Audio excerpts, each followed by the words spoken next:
Hello दोस्तों, राधे राधे। हम सुनवाने जा रहे हैं आप सबको लाचारी गीत।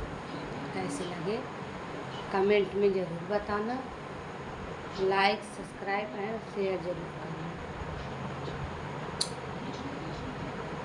जब रे लिया गर्दा उड़ावई तब सुधिया बालम के आवई। जब रे लिया गर्दा उड़ावई तब सुधिया बालम के आवई।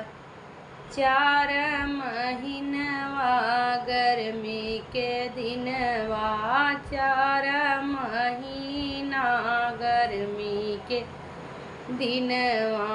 जब के उबनिया डोलावई तब सुधिया बालम के आव।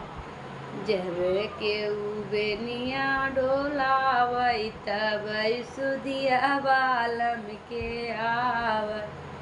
जब रे लिया गर्दा उड़ावई तब सुधिया बालम के आव। जब रे लिया गर्दा उड़ावई तब सुधिया बालम के आव।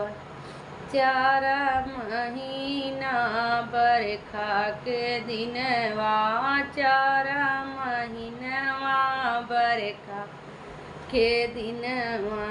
जब के महल बनावई तब सुधिया बालम के आवई। जब के मड़ई छवावई तब सुधिया बालम के आवई। जब रे लिया गर्दा उड़ावई तब सुधिया बालम के आवई।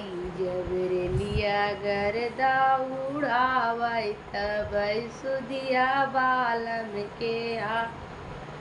4 महीनवा ठंडी के दिनवा, 4 महीनवा ठंडी के दिनवा। जब के रजाई ओढ़ावई तब सुधिया बालम के आवई। जब के कम्बल ओढ़ावई तब सुधिया बालम के आवई। जब रे लिया गर्दा उड़ावई तब सुधिया बालम के वही। जब रे लिया गर्दा उड़ावई तब सुधिया बालम के आव। रात दिन सासु ननद कई बोलिया, रात दिन सासु ननद कई बोलिया। पियवा के याद सतावई तब सुधिया बालम के आवई। पियवा के याद सतावई तब सुधिया बालम के वही। जब रे लिया गर्दा उड़ावई तब सुधिया बालम के आवई।